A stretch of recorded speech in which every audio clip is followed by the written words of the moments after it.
අද අපි එලහරක කුක්කු දාලා කලවදි මසුයි දෙකම දාමු. ළමයි පැකට් එකේ අඩියටම හොරගෙන දාපන්. මොකද මේවා කඩෙන් නිකන් දෙන්නේ නෑනේ. සල්ලි ළමයි සල්ලි. මේවා සල්ලි. ඊට පස්සේ මායාකාරයෙක්ගෙන් ඉල්ලගත්ත මායා කුඩු හැඳි දෙකක්. මට මේක වීඩියෝ කරගන්න අමතක වුණා. ඊට පස්සේ 120ට හැඳි කාපන්. ඔයාලත් ලොකු වෙලා මං වගේ කෑම හදන්න. ඔයාලා ආසද තින් ලොකු වෙලා මං වගේ කෑම හදන්න. මේ කිරිකෝප්පි ඉල්ලගත්තේ ගොපොළු යකාගෙන්. ඔයාලා හිතනවාද ඉතින් මේව හදලා කෑවත් ලොකු වෙනකන් ඉඳී කියලා?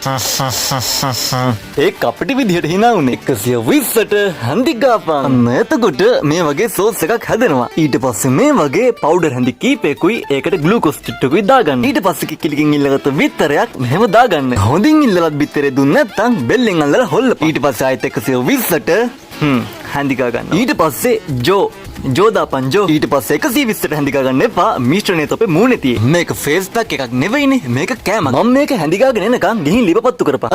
දැන් වටපිට බලනවා. උඹට තමයි කිව්වේ ලිපපත්තු කරපන්. ඊට පස්සේ මේ වගේ කලවැදි තෙල් ටිකක් ගන්න. තෙල් රත් වුනහම කලවැදි මස් ටික දාගන්න. ඊට පස්සේ එකට ග්ලූකෝස්, ගල් කුඩු, වෙඩි බෙහෙත් කුඩු ඔක්කොම දාගන්න. ඊට පස්සේ මස් පොළු දෙකක් විතර කපලා දාගන්න. ෆ්‍රිජ් එකක් තියෙන හැම කඩේකම මස් පොළු තියෙනවා. ඊට පස්සේ මකර කරපුතු අහවල් එක තියෙන හැම දෙම දාගෙන හැඳිකා ගන්න. ඊට පස්සේ ආයෙත් වෙඩි බෙහෙත් කුඩු, ගල් කුඩු, කහ කුඩු, ලුණු කුඩු. අයි මම මේකට කහ කුඩුයි ලුණු කුඩුයි කිව්වේ. යා ඒ ටිකක් දාගන්න. අන්තිමට ඇඟිල්ලක් දාපන්. ඊට පස්සේ පෑන් එකකට අර කලින් හදාගත්ත මිශ්‍රණය මෙහෙම දාගන්න. එනවනේ රවුමට කරගෙන ලස්සන කරන්න. ඊට පස්සේ අපි මුලින්ම හදාගත්ත සෝස් එක මේකේ ගා ගන්න ඕනේ. ඊට පස්සේ වැම්පයර් කෙනෙක්ගෙන් ගත්ත ලේ. හරිම අමාරු වෙන්නේද මෙව්වා. ඊට පස්සේ අර මස් මිශ්‍රණෙත් මේකට දාගන්න ඕනේ. ඔක්කොම දාගන්න එපා. ගෙදර අනිත් අයටත් තියන්න. ඊට පස්සේ රෝල්. එහෙම කියලා මස් ටික එළියට පදිනකන් රෝල් කරන්න එපා. හරිද? ඒ වගේම මම ඔයාලට මාර ආදරෙයි. හේතුව වීඩියෝ එකට ගැලපෙන්න ඔයාලත් ආතල් එකේ කමෙන්ට්ස් දානවා. එහෙනම් ආයෙත් හම්බෙමු. See you bye.